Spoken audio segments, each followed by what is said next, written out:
In this episode, I welcome my dear colleague and friend, Dr. Bradley Kuo. He is dual certified as a family nurse practitioner and psychiatric mental health nurse practitioner. Dr. Kuo served as the APRN representative of the Hawaii Board of Nursing and contributes his expertise to help and guide the nursing profession across the state.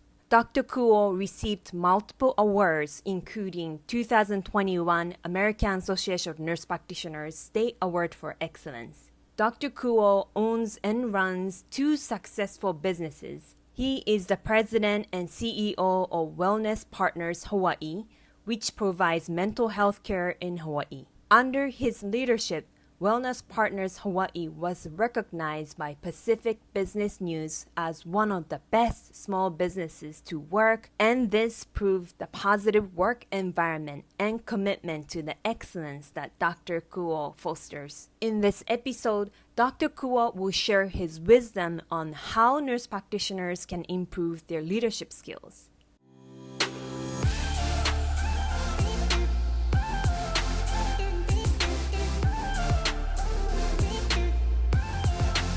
Aloha, I'm Miki Miura, a family nurse practitioner in Hawaii. I've been a nurse practitioner for 10 years, and I absolutely love being a nurse practitioner and the lifestyle that Korea has given me. My passion is mentoring nurse practitioner students and new grad nurse practitioners to build amazing careers so that they can have the freedom of choice on what they want to do and how they want to live. All right, let's get into it. Thank you so much, Dr. Kuo, for joining us today. I'm so excited to have you. Oh, you're very welcome. I'm glad to be here. Could you tell us about what your practices are and what you do besides your business? Yeah, a couple things. So as you probably mentioned in the introduction, I am part of several boards here in the state. I sit on the Hawaii Board of Nursing as the APRN representative, but I also sit on a couple other mental health related boards. NAMI Hawaii, which is the National Alliance on Mental Illness. I am on the Hawaii board for that. I'm also on the board for Mental Health Kokua. I am the immediate past chair, and I'm also the chair-elect. So I took a break, so I'm going to be chair next year for Mental Health Kokua. I'm also on the board of the Hawaii Association of Professional Nurses. All of these boards are really part of moving the profession of APRNs forward, making sure that these boards are aware that APRNs are a viable resource here in the state as we work on the healthcare needs, the mental health care needs of residents here. So besides the boards, I also have two clinics. So the first clinic was started in 2017. It was always meant to be a online telehealth clinic. We are the first nurse practitioner owned telehealth clinic here in the state. And it was started under a different name as we were trying to figure out, is this something that we can actually do? Have the business sense to make this work? And in the end of 2019, beginning of 2020, we went through a lot of changes. Earlier in the year, 2018, 2019, we changed our name to Wellness Partners Hawaii. And in 2020, that's when we converted our team from 1099s to W-2 employed individuals, partly because it was our understanding, it is certainly our understanding now, that the way we operate would have violated 1099 rules and regulations. We wanted to make sure that we were good with the state and federal governments with how we operated our business. In 2020, of course, the world changed.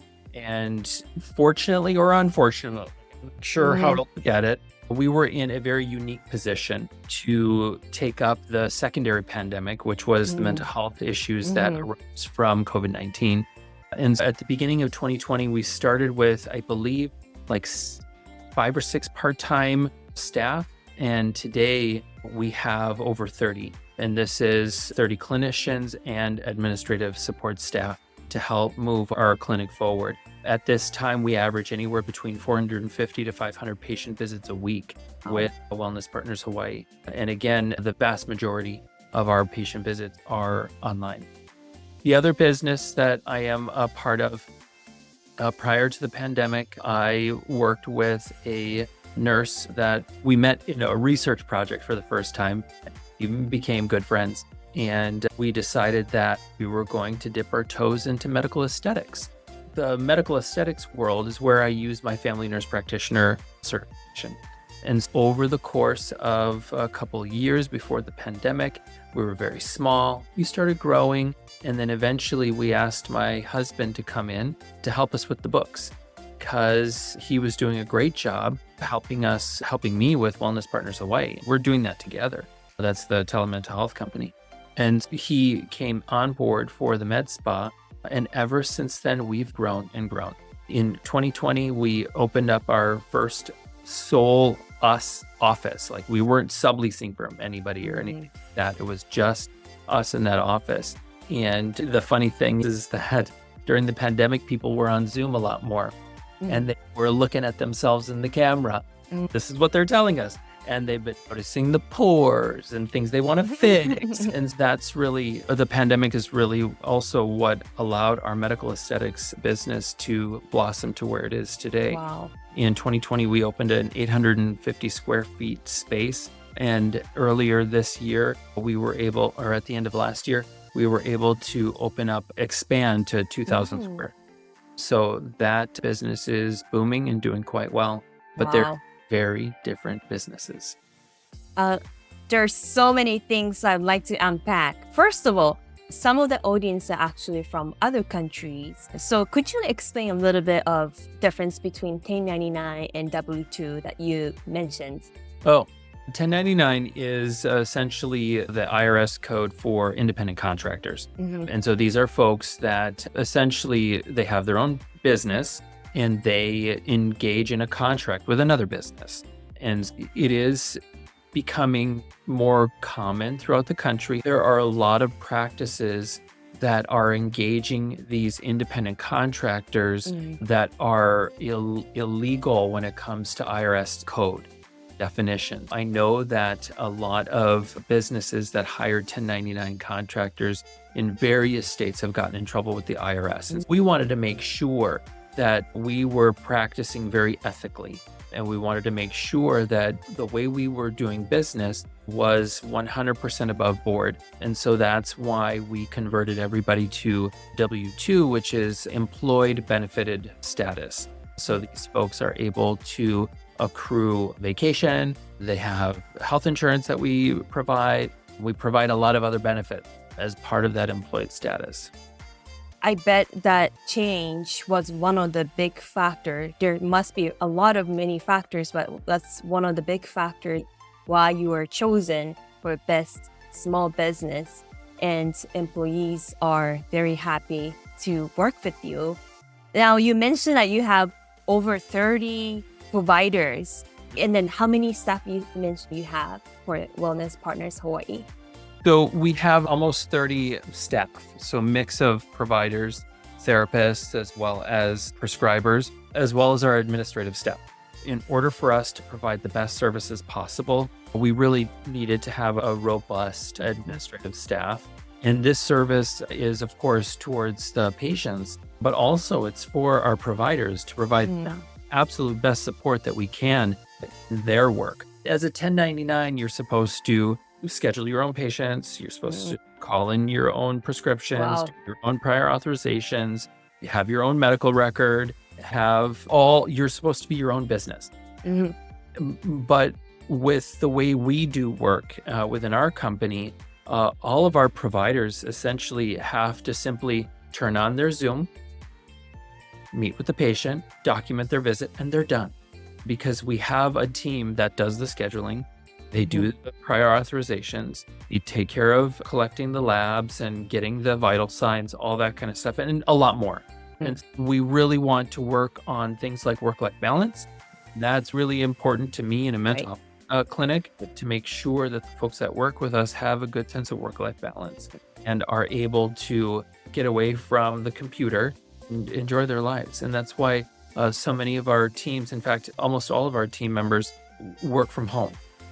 If they've got things that they need to do, their schedule is highly malleable, shiftable, changeable, so that they can go to a doctor's appointment, they can pick up their kids from school, they can go to events, all that kind of stuff. We simply ask that during every week, you give us the amount of hours that you agreed to. And how you do that doesn't matter to us. Technically, our clinic is open from 7 a.m. to 9 p.m., 7 days a week. People can certainly block their schedule in whatever ways that they want, but as long as they've got the agreed amount of hours in their schedule for us to schedule patients, we're good. Wow. I wish I had psych mental health license and I can work with you. That sounds amazing. And I think going through DNP program, I touched just the surface of business world, but we didn't have years of education on business, which is a completely different world. But having you as an owner and the president of that practice who are actually also a provider. So you have the perspective of being a provider and making sure that they are practicing at their highest level and their work-life balance is prioritized. It's so important that your talk made me realize, although we might need additional training to be a good business person, but we can be a wonderful practice owner because we have that perspective, which a lot of business owners might not necessarily have because they never been a provider. So that's so amazing. So what made you decide to own your own practices? That's a great question. About, it might be like 10, 11 years now. I was working at a local hospital and was on a behavioral health team there. But one of the things that were very clear from the beginning of the work there at that facility was that when we discharged people, especially to islands other than Oahu, the mental health support was very challenging. So finding a therapist, finding a prescriber for a patient on Oahu and the other islands made it very difficult for us to ensure that there was good discharge plan. Now, I want to be very clear. We work very hard to make sure that there's no other federal violations like Stark Law violations. And what we did was when we opened up our clinic, we simply blasted our information on the internet. We simply made our presence known throughout the state as much as we could. We started to develop relationships with all kinds of clinics, PCP clinics, therapist groups, don't have a prescriber, and specialist offices. We get a lot of referrals from local OBGYN. We get a lot of referrals from primary care clinics on Maui and the Big Island. So over the course of years, we've been able to develop our relationships that have really made it important for us to be able to grow. It was really looking at what was happening in the state at the time. I told a friend a couple months ago, if nurse practitioners are allowed to do what nurses and nurse practitioners do, then we can make major headway or headroads in our communities. And that's exactly what we did at Wellness Partners Hawai'i, is we realized a problem that was happening in the state. And we worked really hard to close any kind of service gaps that we could find and develop as many partnerships as we could so that we could meet the needs for those folks in those communities. And you said you opened the first nurse practitioner-led telehealth clinic in the state in 2017. Now, we are getting used to telehealth, but back in 2017, telehealth was not common at all. And I remember when we were hit really heavy by COVID and everybody pretty much had to start learning about telehealth, and everybody is very hesitant to get used to this new type of service. But you foresee the future, and I think behavioral health is one of the best ways to utilize because patients feel more comfortable at their own home or wherever they want to be instead of coming And Yeah. the access, the rural health, the access of care, see women's health patients, and Right.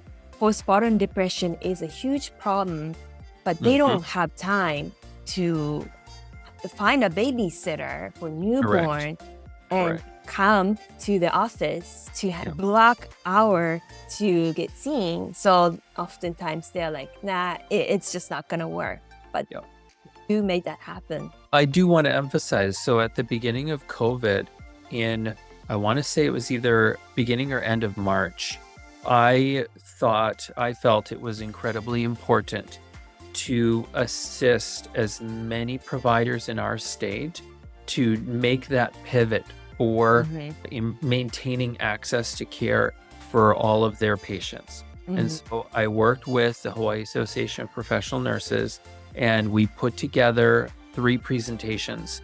It's the same presentation, but 3 different sessions for any provider, any practitioner in the state that needed to pivot to telehealth. We did 3 one-hour presentations to talk about technology, talk about how to code those visits, talk about how to troubleshoot tech issues and getting their patients on board with telehealth as well. And during those presentations, we had anywhere between 50 and 80 people attend each one of those talks, because at the end of the day, I'm a nurse, and my biggest guiding principle is finding ways to increase and improve access to care.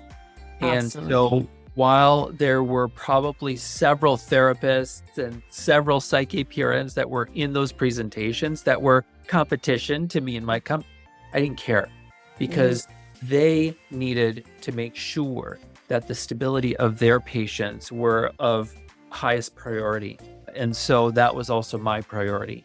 And so I assisted a lot of people in making that transition to telehealth at the beginning of the pandemic to make sure that access to care was maintained. I feel like access of care is particularly important theme or mission, especially for nurse practitioners, because that's how our position was created, to provide access. So it's just everything matches, and it just give me chicken skin goosebump moment right now. Now, what are the pros and cons of owning your own business versus being employed as a provider? Right. So it's challenging because for the first several years, I maintained full-time employment elsewhere because the growth of the business was great. It was good, but I also needed to make sure that my family was able to financially survive. It took several years. It took about 5 years, honestly, before my husband and I could actually put ourselves on payroll. Because when you are operating a clinic and when you have employees, your employees get paid first. First and foremost, they get paid. Even when we were using independent contractors in the very, very beginning of our existence, our team were always the first to get paid. My husband and I, we were the last. And so I would say that was one of the biggest cons of owning your own practice, is that never think that you're going to be rolling in the dough right away. And in fact, right now, we're in 7 years of business, and we are certainly not rolling in the dough. Together, my husband and I make about as much as I would make if I still remained in my job at the hospital. And we continue to find ways to grow our practice. One of the cons is knowing that you come last, right? So we come last. Some of the pros. Certainly there's, you get to find the amazing team and put together a rock star group of people that have amazing hearts, amazing personalities, people that are super caring and kind, and that are in it to do the work. Folks come to work with us because they know that we are a supportive team. We've had several folks start working with us because a friend of theirs works with us, right? And we've been able to find ways to really grow our team in ways that honestly I didn't even think we would be able to do, but it's because of the work of my husband with developing sensible, supportive policies here in the clinic. And then, of course, myself as the clinical lead for the company. I think together we work really hard to support the group needs, but also the individual needs. We've had several folks over the course of our existence who had deaths in their families, births, major operations, all that kind of stuff. And we have been 100% supportive the entire time throughout those more challenging points of the folks that we work with in their lives. Being able to see that the folks that we work with appreciate our leadership has been really important for us. And I honestly believe that is part of the reason why we were able to be recognized as one of the best places to work by Pacific Business News for 2024. Right. Because of our unwavering support for our team and their needs. We need to realize, and my husband says this whenever somebody emails us about something that's going on in their family or whatever, my husband always responds with, you need to take care of your family first. And if we work in an environment that doesn't understand that, are we truly valued? Are we just a cog in the wheel? Or in our case, are the folks that work with us absolutely vital to the work that we do, absolutely vital to our mission? If that's the case, then it is our job as a mental health clinic to support the folks that we get to work with in any way that we can. And so that is a pro, to be able to see the folks that work with us flourish in their own personal lives, but also come in and help other people flourish in their own lives as their clients and patients. That's amazing. And as a small business, it is not the easy thing to accommodate everybody's need. Compared to the large organization, there are a lot of people who can take place of the person who is absent. But a small business is extremely hard. And I think one of the things that I'm really glad that I went to DNP program was having the little sense of business, which is, again, I just learned just a little bit.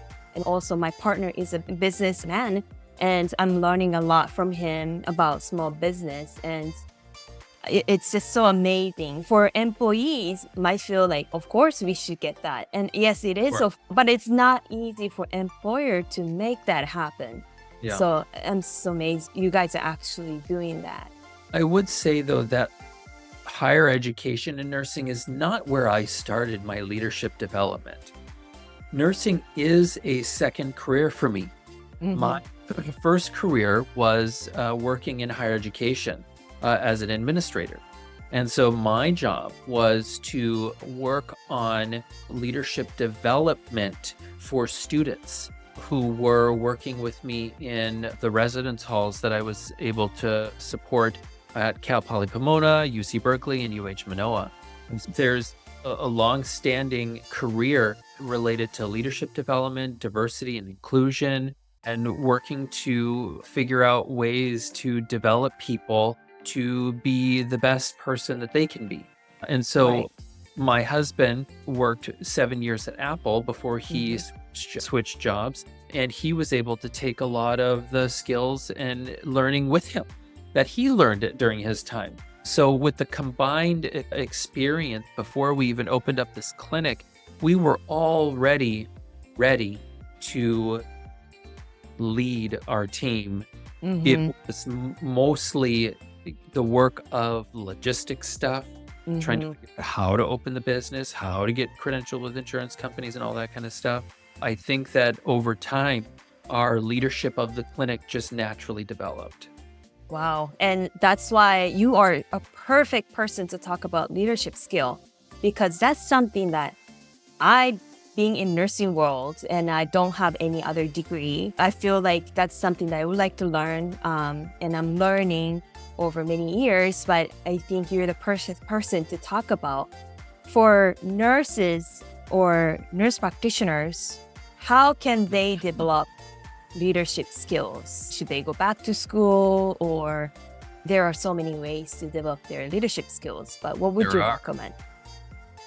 it's a challenge because there are so many ways to do. But I think the important things to keep in mind is that when you are working to develop your leadership skills, there's a couple things that I think everybody needs to consider as they're working to do. Number one, don't ever expect to be the smartest person in the room. Don't ever expect to be the person that makes all of the developmental decisions. I will tell you that in the groups that I've led, my role is a facilitator. My role is to support ideas that other folks have as they to the fold. My role is to ensure that the best ideas are shared the loudest. And also, what is incredibly important is making sure that those people with the good ideas are getting the credit they deserve for the ideas that they bring to the table. That is a leader. That is the sign of a leader who is also working to develop their team and to develop each individual on their team.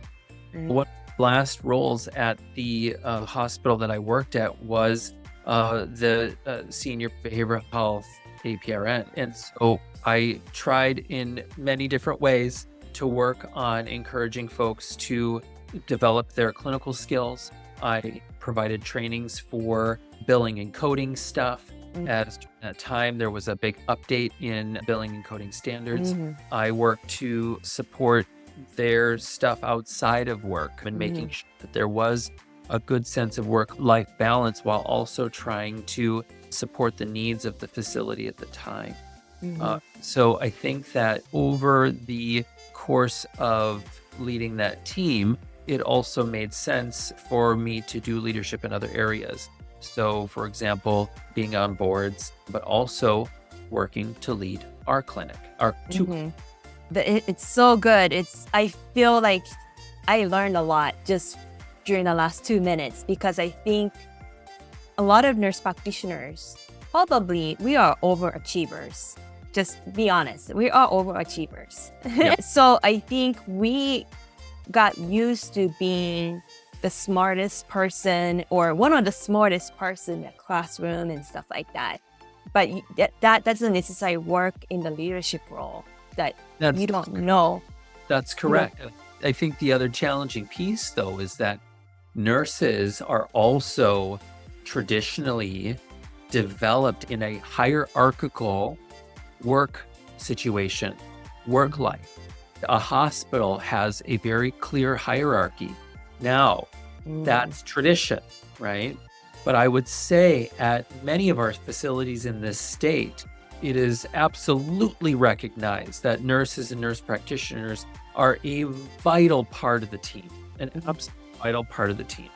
And the challenging part still remains, though, is that we've got this tradition of a hierarchy. And so sometimes when it comes to leadership, sometimes nurses that went through nursing education and their nursing workforce job developed in a way that this is all that they know. Whereas for myself, I'm second career. I absolutely have a level of understanding that we're all on the same team. And so I think that when it comes to being able to be confident, being able to lead a group of people does take a little bit more time and work for our nurses that have come up through the ranks to feel comfortable to be in that position. And I really personally would love to see nurses take the reins more often in leadership on their unit, on their floor, in their hospital. Absolutely. And nurses work as navigating different team members already. Yep. So they develop that skill of having interpersonal connection with other professionals, understanding their roles, strengths, and weaknesses. So you are absolutely right. And yeah, it's so amazing. And I've been a nurse practitioner for 10 years, and medical assistants are vital for our work. And they are way better that mean in terms of drawing blood and certain things. Everybody has their own strengths and weaknesses, and it's important to recognize that and utilize their strength so that everybody is working at their highest level that we can serve patients better. So that's so amazing. I agree with that. The only thing I would add is while we also need to utilize people's strengths because that's how we're going to grow and do well, I think it's also important for us to support everybody's recognized areas of growth. And if somebody is able to recognize for themselves that this is a skill that I want to work on, how can we in our clinics help them gain the skills that they are very interested in improving on? So I would only add that too, is that yes, we need to play off of everybody's strengths, but how can we also make in other words, somebody would call them weaknesses. I don't like to call them weaknesses, but I like that switch of the paradigm shift of saying growth. I love that. It's a huge growth. It's a growth thing because let's be clear, the folks that we work with, they're not weak. They don't have weaknesses. They have growth opportunities. Right. And that's amazing. Is important for us to find out what those are and help our team grow so that everybody can be the best that they can be. I hope you are enjoying this episode. Before we go back, I want to quickly mention that I'm giving a gift to you for listening to this episode. I'm giving a free PDF nurse practitioner job interview prep checklist. This checklist is full of questions that you're likely to be asked during job interviews as a nurse practitioner and some tips on how to prepare for them. With this downloadable PDF, you can prepare for interviews well so you feel confident and stand out from other candidates to get the job that you really want. To get this free PDF nurse practitioner job interview prep checklist, you can go to usa.jnpproject.com/interview. Again, usa.jnpproject.com/interview. Now, let's get back to the episode. Now, you mentioned that it's important to recognize people's contribution. Now, what are the ways to recognize their contribution? Is it like by giving more wage, salary, promotion, giving different positions, or what are ways to recognize? That's a good question. In a small business like mine, we are limited in certain types of resources. Again, as I mentioned before, only recently have we been able to put ourselves, in the last couple years, we've been actually able to put ourselves on payroll. And in fact, my husband's only been placed on payroll in the last couple months. And I think it's important to recognize that in a small business, resources are limited. And so one of the ways that we can recognize folks is through supporting their good ideas. One of the ways we could recognize folks is if somebody has a passion outside of work, supporting them in any way that we can be by simply being present. We have folks that work with us that take the time to do birthday parties and hang out outside of work and be able to make those connections, even though we work in a virtual environment. But I think, of course, at the end of the day, we do also have some financial incentives within our company as a thank you for recognizing folks that are able to have low no-show rates, as one example. But that's a company-wide incentive. That the other piece that's really important for us when it comes to the idea of recognition and whatnot is we also collect patient surveys that are absolutely voluntary from our patients. Whenever we get a shout out from a patient, we of course, keeping the patient anonymous and whatnot, blast that shout out to our entire team so that everybody knows that the excellent work that they've done is recognized. Just past Friday, I sent an announcement out to the entire company that our administrative team has done amazing work over the last, during the month of August, we had 117 new patient leads. And oftentimes that means that those leads convert to actual appointments. 117 new patient leads is the most we've had this year. We've had high numbers in years past, but for this year, this is the most that we've had. And I wanted to recognize the work that our administrative team has been doing to get all of these folks onboarded and scheduled. So sometimes it's those small things that we do to recognize folks.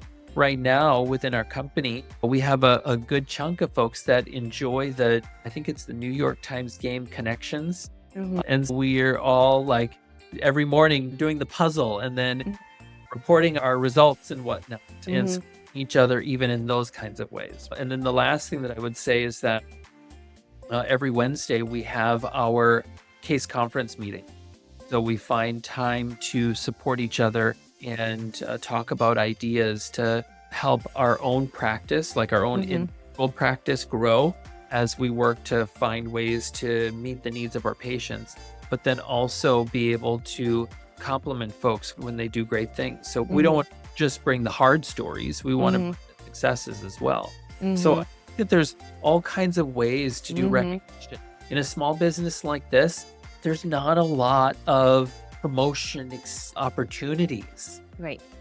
That's one of the challenging pieces. And so we've got some things coming up, some expansion of services that we're looking at. And so we're hoping that we might be able to do some kind of promotions work with our current team as we develop those new expanded services. I love that you shared multiple non-monetary way of recognizing, because everybody's different. But personally, what I just want is, I know even large organizations, they have a budget. They can't just throw money away. But as one healthcare professional, all I want is just the recognition. Hey, thank you so much for doing, and you did a great job. And that's all I want. And also, I love that you are actually giving the reason why you're congratulating a person instead of, hey, good job in general. Hey, good job. Here's a pizza party. A lot of times I feel like when they say that, I feel like they are saying it just to please us or just because they feel like they have to. Right. But it's not really genuine. But when you actually be more specific, hey, this patient really appreciated you. Good work. Yeah. And I think that really means a lot for employees. Absolutely. And I think the other thing that I would add is that our company does not do merit raises. Okay. So everybody's raise is not dependent on any kind of performance review or performance issues or anything like that. We respect the work that our team does. So everybody gets a standard increase every year. It's the same percentage across the board. I don't believe that some people should get a 2% raise or some people should get a 3% raise. I think everybody is doing their best work, even when things in their personal life are incredibly challenged at that time. We're all going to experience challenges in our life. So if those types of issues impact how we do our work, why would we ding somebody for some things that are just not controllable in their lives? So we don't do merit raises. Everybody gets standard raises. And that is, I think that allows our team to really be comfortable and not feel like they have to like excel in any particular fashion or way. We want them to all do their best work, of course.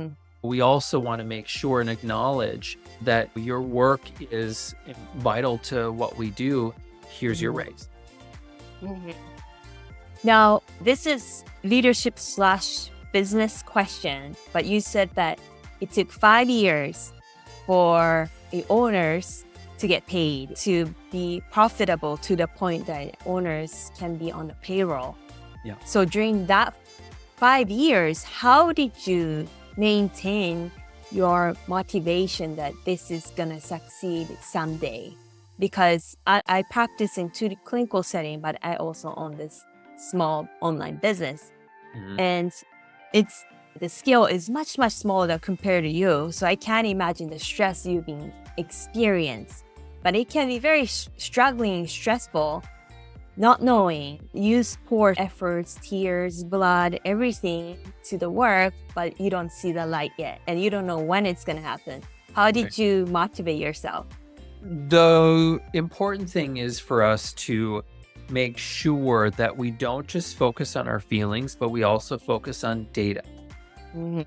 When we looked at data within our company, we were able to see that our company continued to grow.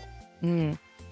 So as we were seeing significant growth within our company with our patient load, that meant that we needed to hire more staff.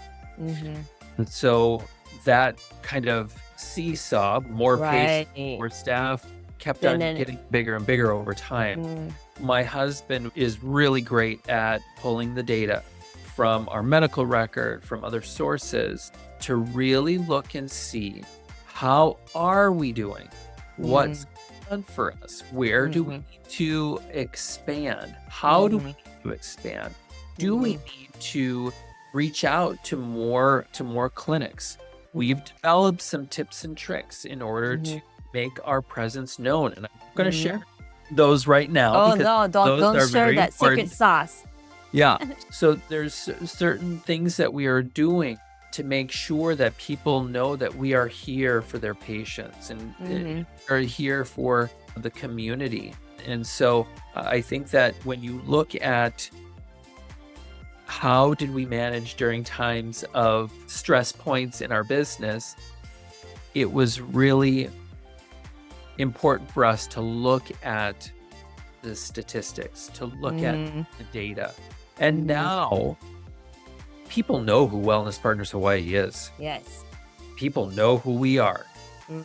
Not just clinical colleagues, patients. These are people, other of all walks of life. Many people know who we are and what it is that we do. And that we are a telehealth clinic. And for some people, that's exactly what they want. That's exactly what they need. But for some people, telehealth is not something that's comfortable for them. And that's okay. That's totally okay. We are able to meet the needs of folks that really do need the support, but have various challenges and issues throughout their lives that make telehealth really easy for them. So, as you mentioned, you are boards of multiple groups. You own 2 businesses, and you also work as a clinician, PRN. And you are also a community member for 2 communities that I'm also a community. That's how we get to know each other. And I'm sure you have so many other things going on. How do you maintain your work and life balance? That's a great question. One of the things that I have really intentionally focused on is that the work that I do on a regular basis happens between 9 a.m. and 5 p.m. Now, there are times where it is outside of those hours. For example, one board that I'm on meets 6:30 to 8 o'clock every 3rd Thursday of the month. But it's just every 3rd Thursday. It's not all the time. Another board that I'm on, committee meetings and full board meetings happen at either 7:30 in the morning or 5 p.m. in the evening, but that's only 4 times a year. So there's ways to compartmentalize some of that, but I also have a very beloved hobby. I absolutely enjoy pottery and making all kinds of things.